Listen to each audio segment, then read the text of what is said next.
62 मुकदमे बीजेपी ने करा रखा है। अगर बीजेपी को लगता है कि 2022 में अगर उत्तर प्रदेश में अच्छा नहीं किया तो 2024 सामने है।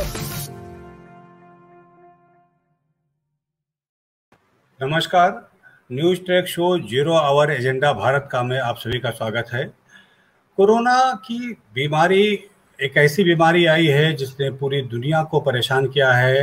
भारत में भी बड़े पैमाने पर तबाही हुई है, लेकिन कोरोना की दूसरी लहर बीतने के बाद भी कुछ ऐसे कॉम्प्लिकेशंस हैं जो लोगों को आज भी परेशान कर रहे हैं। तरह तरह के कॉम्प्लिकेशंस हुए हैं। कहीं दिमाग से संबंधित परेशानियां हैं, कहीं दिल से हैं, कहीं किसी अन्य अंगों को लेकर के हैं। ऐसे में लोग अलग अलग विधा में उपचार के लिए जा रहे हैं। एक्यूपंक्चर एक ऐसी विधा है उपचार की जो शुरुआत में तो चाइना से आई है, लेकिन आज भारत में उसके कई सारे विशेषज्ञ हैं जो लोगों को एक्यूपंक्चर की विधि से समुचित उपचार दे रहे हैं और उनकी जो छोटी छोटी समस्याएं हैं, जैसे नींद ना आना, चिड़चिड़ापन होना या अन्य तरीके की बीमारियां हैं, अन्य अंगों से संबंधित हैं, उन सब का भी समुचित इलाज हो रहा है। ऐसे ही एक हमारे साथ एक्यूपंक्चर विशेषज्ञ डॉक्टर जी पार्थ प्रोतिम जी हैं। वो एक्यूपंक्चर के विशेषज्ञ माने जाते हैं। नॉर्थ इंडिया में माना जा रहा है कि उनके लेवल के गिने चुने एक्यूपंक्चर विशेषज्ञ हैं और आज हमारे साथ संयोग से हमारे स्टूडियो में हमारे साथ हैं, हम हमारे साथ इस चर्चा के लिए। तो हम सबसे पहले डॉक्टर साहब का स्वागत करते हैं। डॉक्टर साहब नमस्कार, आपका स्वागत है इस चर्चा में।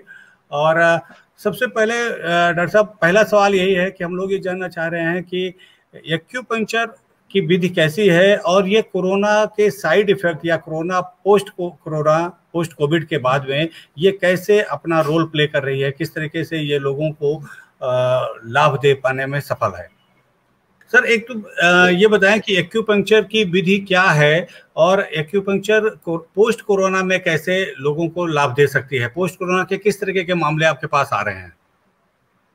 जी धन्यवाद।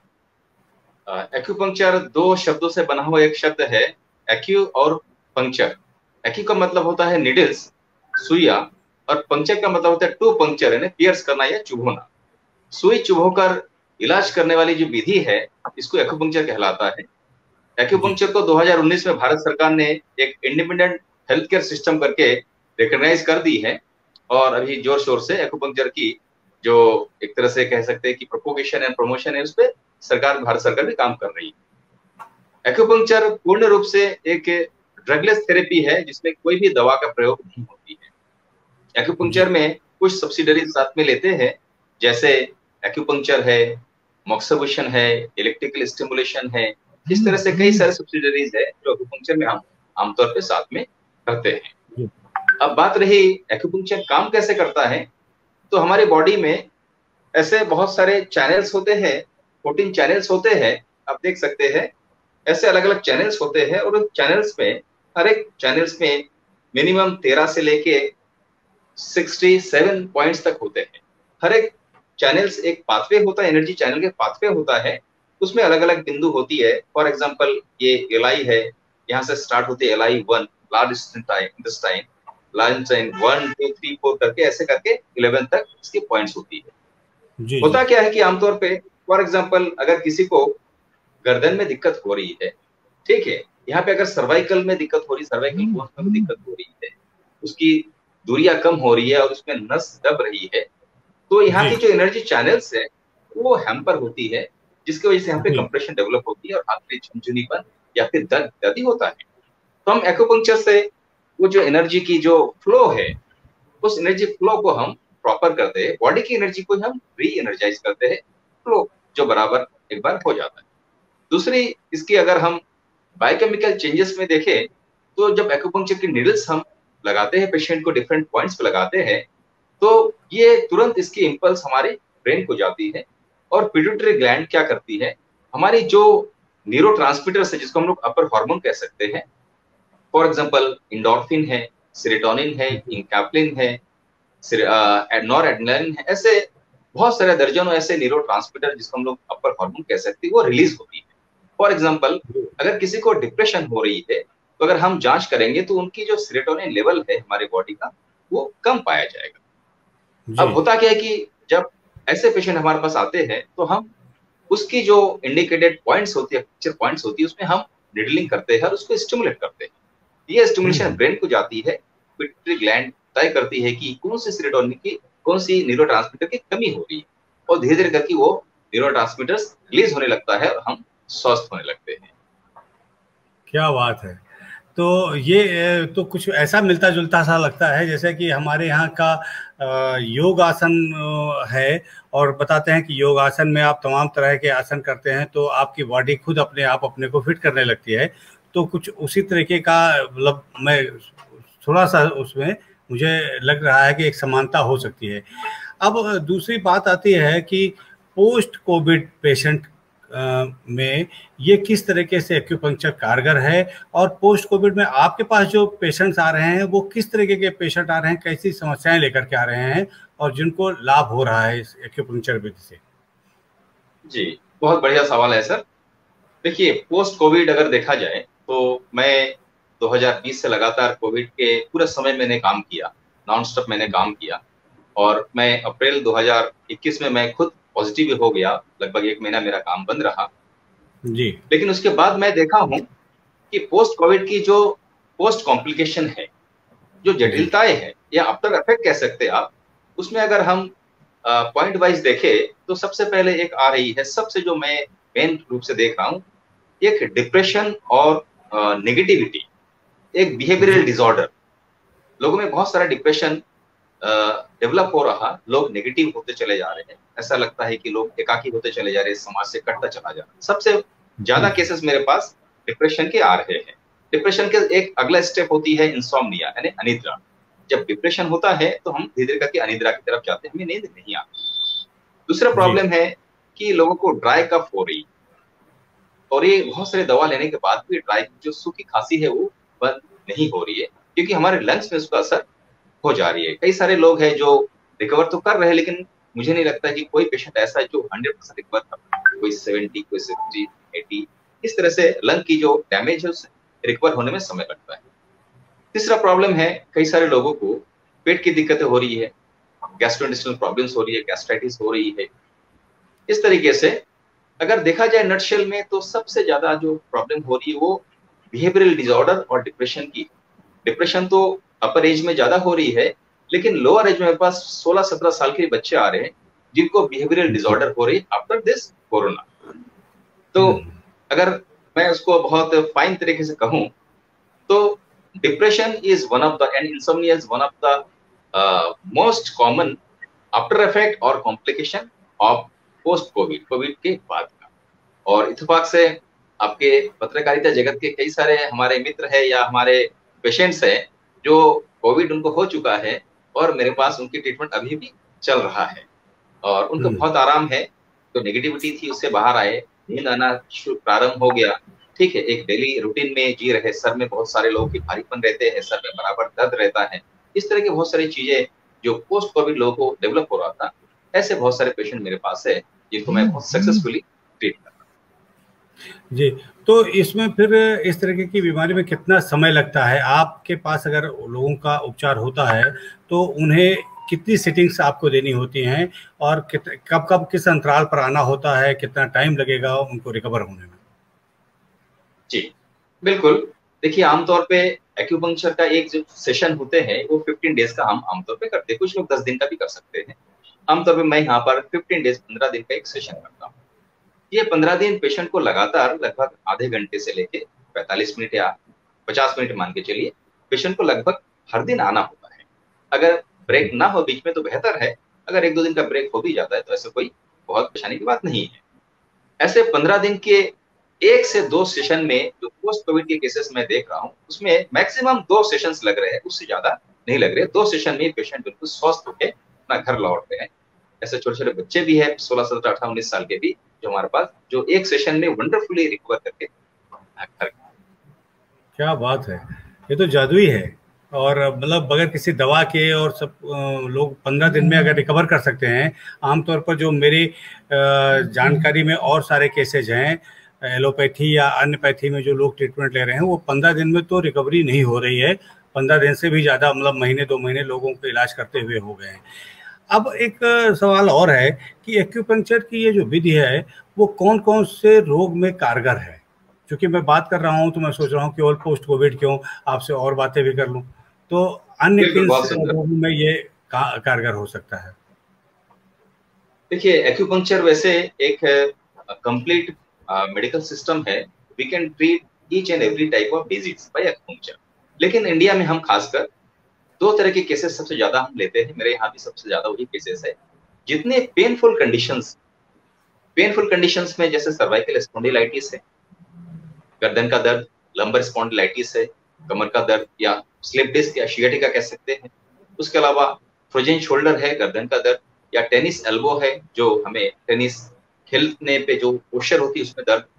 उसके अलावा जो ऑस्टियो अर्थराइटिस है, रिमेटॉइड अर्थराइटिस यानी घुटने का दर्द, तथा माइग्रेन है, ट्राइजेमिनल निराल्जिया है जो चेहरे पे दर्द होता है, या फिर हमें हाथों में या पैरों में न्यूराइटिस हो जाती है, नसों में सूजन आ जाती है। ऐसे जितने पेनफुल कंडीशंस है उसमें एक्यूपंक्चर बिल्कुल अनबीटेबल है, बिल्कुल अनमैच्ड है। मैं 20 साल से प्रैक्टिस कर रहा हूँ और मैं बहुत सक्सेसफुली प्रैक्टिस कर रहा हूँ। और मेरा जो अगर कहेंगे कि सक्सेस रेट है इन पेनफुल कंडीशंस पे, ओवर 90%। इसके अलावा जितने न्यूरोजेनिक केसेस है, चाहे साइको न्यूरोजेनिक केसेस में आपका डिप्रेशन है, इंसोम्निया है, सिजोफ्रेनिया है, हिस्टेरिया है। उसके अलावा जितने आपके साइको न्यूरोजेनिक है, या फिर दूसरी कहा जाए तो पैरालिसिस है जो न्यूरोजेनिक है, ठीक है, लकवा जिसको कहते हैं, या चाहे चेहरे का लकवा हो चाहे बॉडी का लकवा हो, इसमें वंडरफुल रिजल्ट्स आते हैं। सबसे अच्छी बात यह है कि कुछ ऐसे बीमारी है जो छोटे बच्चों को होते हैं, जिसको हम लोग जी सेरेब्रल पाल्सी या ऑटिज्म कहते हैं, जिसको जी पूरे मेडिकल फैटर्निटी में एक तरह से कह सकते हैं कि कोई ट्रीटमेंट जी, उसका नहीं है, कोई ट्रीटमेंट उसका नहीं, कोई बिल्कुल भी बिल्कुल। ट्रीटमेंट नहीं है। तो मेरे पास सेरेब्रल पाल्सी के बहुत सारे बच्चे हैं जो बिल्कुल बैठ नहीं सकते थे, वो आज बैठ के खड़े होके पकड़ के चलने लगे हैं। तो ऐसे सेरेब्रल पैल्सी है, मेंटल रिटार्डेशन के जो केसेस है, उसको भी बहुत मैं सक्सेसफुली मैं देखा। तो कुल मिला के जितने पेनफुल कंडीशंस है या जितने न्यूरो या साइको न्यूरोजेनिक कंडीशंस है, उसमें एक्यूपंक्चर बिल्कुल वरदान की तरह साबित। सर एक बात है कि ऑस्टियोआर्थराइटिस जो है वो तो हड्डी के कमजोर होने की बीमारी है। अब ये थोड़ा सा मुझे मेरे मन में सामान्य तौर पर, मैं जो सामान्य जानकारी उसके अनुसार मुझे ये चौंका रहा है कि हड्डी अगर कमजोर हो गई है तो फिर एक्यूपंक्चर उसे कैसे मजबूत करेगा, कैसे सबसे पहले तो जो सर मैं क्लेरिफाई करूं कि अर्थराइटिस हड्डी कमजोर होने की बीमारी नहीं है। ये होता क्या है कि जैसे हमारी घुटने की जो दो हड्डियां है ऊपर नीचे की, ठीक है, फीमर और नीचे टिबिया फिबुला, इसके बीच में इसकी संरचना अगर समझेंगे, पहले हड्डी होती है, हड्डी के ऊपर फिर कार्टिलेज, ये जो कान की हड्डी है नरम, उसकी एक लेयर होती है। उसके बाद फिर एक साइनोवियल सैक होती है, एक झोला समझिए, वो होती है। उसके अंदर साइनोवियल फ्लूइड होती है जिसको हम ग्रीस कह सकते हैं, ताकि हमारे दोनों हड्डियां आपस में ना टकराए। लेकिन जैसा हमारा एज बढ़ता जाता है तो सबसे पहले संरचना क्या चेंज होती है कि जो साइनोवियल जो हमारी फ्लूइड है, जो ग्रीस है, वो कम होने लगती है। जब कम होती है तो आपस में हड्डियां टकराती है, टकराने से जो कार्टिलेज है ये आपस में टकरा के उसमें माइक्रो फ्रैक्चर्स होते हैं, और वो माइक्रो फ्रैक्चर्स होने के बाद उसमें ऑस्टियोफाइट छोटे छोटे तिकोने चौकोने इस तरह से हड्डी के टुकड़े बन जाते हैं। तो जब वो जी धीरे धीरे परमानेंट होने लगते हैं और आपस में टकराते, हमें दर्द होता है और उसमें धीरे धीरे सूजन आने लगती है।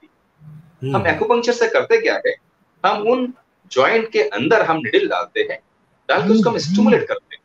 जिससे होता क्या है कि सबसे पहले जो कार्टिलेज की जो स्वेलिंग है वो धीरे धीरे कम होने लगती है, और उससे बड़ी बात है जो साइनोवियल फ्लूइड है, जो ग्रीस है, आमतौर पे कोई दवा नहीं है जो ग्रीस को बना सकती है, लेकिन एक्यूपंक्चर की स्टिमुलेशन से वो ग्रीस फिर से एक बार कुछ हद तक बन सकता है। जब ग्रीस बनने लगेगा और अंदर की सूजन कम होगी तो पेशेंट की जो दर्द की अनुभूति हो कम होगी और पेशेंट की मूवमेंट बढ़ेगा और पेशेंट चलने लगेगा।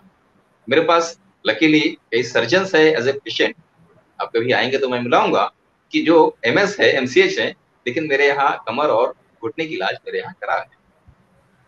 क्या बात है सर, ये वाकई बड़ी बात है, क्योंकि इस तरीके से अभी तक बहुत सारे लोग नहीं जानते हैं कि इस तकनीक से इस तरह का फायदा हो सकता है।